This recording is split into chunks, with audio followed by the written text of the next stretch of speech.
do back in this part of the world. So, this part of the world is the apple world.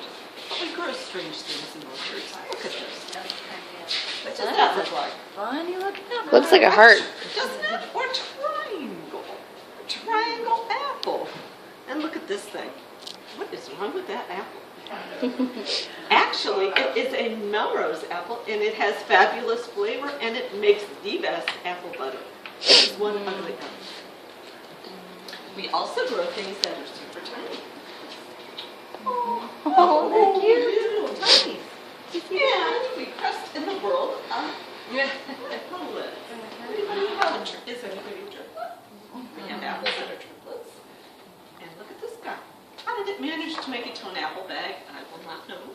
They're supposed to come without their wings. This guy managed to come to us without a wing. But I'm going to show you this. This is the witch's whirly whirl, and it's going to peel an apple, and we're going to talk about the apple skin. Now, the apple skin is something that you can eat, and if you do, you are encouraged not to brush your teeth, because the apple skin is the same as brushing your teeth. You hear that?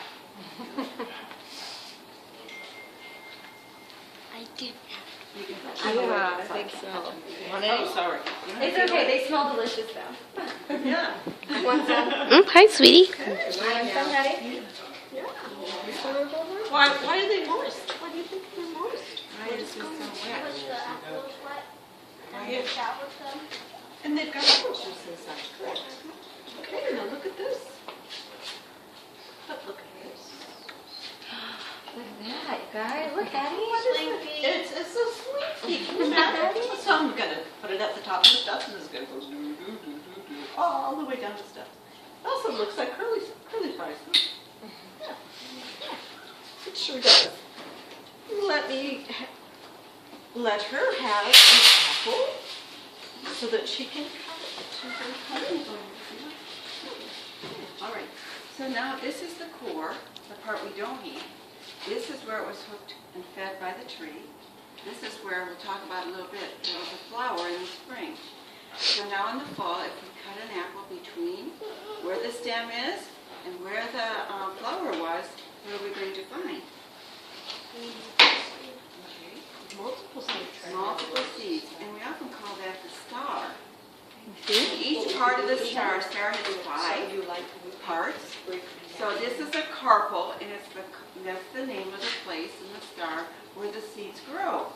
So a star has 1, 2, 3, 4, 5 carpels.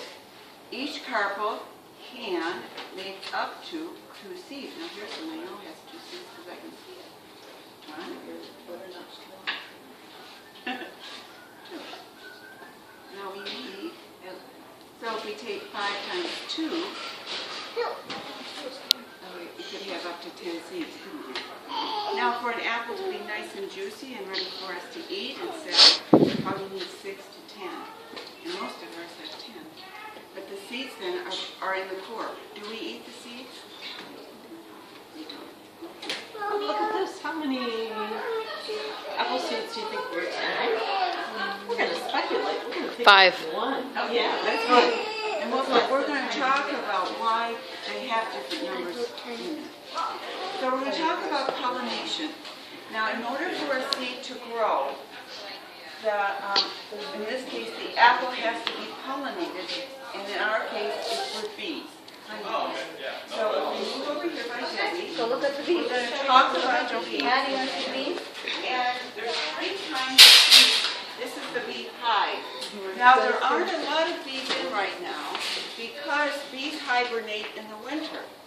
So last week was very cold, so the bees are aware of this, and they're beginning to hunker down for the winter.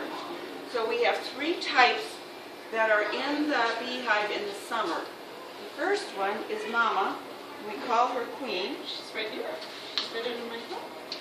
And the beekeeper will mark that queen bee with a color. This one in my picture is red, but when you get up close here where Debbie's pointing, and I'll give you a chance all to come up and see her, she'll have a white dot, and she'll be the largest bee in the hive. She's very, very important, the most important, in that she lays the eggs. and she can live more than 1 year. Now the dads are called drones, that's the second kind, and if we had a magnifying glass, we'd identify him by his large eye. Now, one of the reasons this doesn't have as many bees is because in the fall when it turns cold, they are sent out and they die, so they don't live through the winter. What is left, all the rest of these are called worker bees. And the worker bees live about a month, and they have many different jobs. So in the hive, the eggs are placed by the mama, and then they first look like this. They'll be born in these little hexagons, okay, that are covered over, and then they change into the bee, the worker bee that we see here. Now the worker bee has lots of jobs in that 6 weeks after they're born. The first one is to clean out the cell that they were born in. Then they will go and feed the babies, the other babies, and mama. Clean that area, keep it very clean. Those are all jobs that each bee has to do, each worker bee. Another thing they have to do is, see how flat this is? They have to build them up. See how this is all built up? It doesn't look flat. So it's ready for either the pollen and nectar they'll be bringing in, or for the babies to be born. So they have wax in their bodies that they use to build those up. And after the pollen and honey's brought in, they cover it over, so when you come down to look close, look in the corner, you'll see how the wax has been covered over. It takes about a week for the pollen and nectar to change from pollen and nectar to honey. Then, the last jobs they have are to keep the place cool.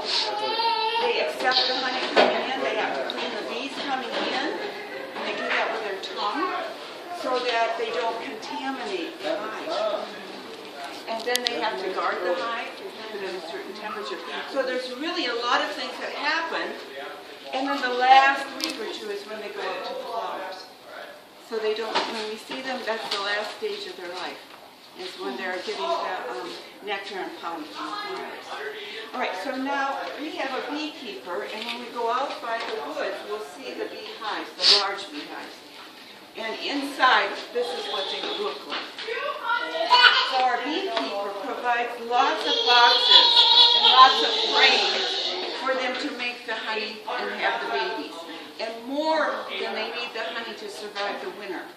So he is going to take some of the honey to sell.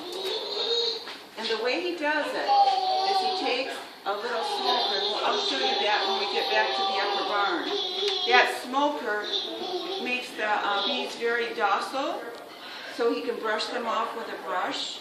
And then he takes a knife and cuts that top part off. And then you can see the liquid honey. And he puts it in right here by Debbie. This is called an extractor. And then we put the frame down in the extractor with all the honey, the wax cut off, and they spin it very fast. And at the bottom, there's a spigot, and that's where the honey comes out, and it's put in here. So what we eat is the same as what the bees are eating to survive the winter. So bees are really, really important to our food system. And that's why when we have these diseases, people get very, very worried because it will affect all of nature. Do you guys keep your own hives here, or do you have them come in every year? And when we go out on our hike, I'll show you, there's very many hives. And yesterday when we were out, they were really busy. Even though the drones are gone, the worker bees are working hard. So what we're going to do now is go outside and we'll eventually hike down to find the bees and watch them go into the flowers. We still have a few. Thanks, Debbie. You're welcome. Enjoy your day. All right. Thank you. Thank you.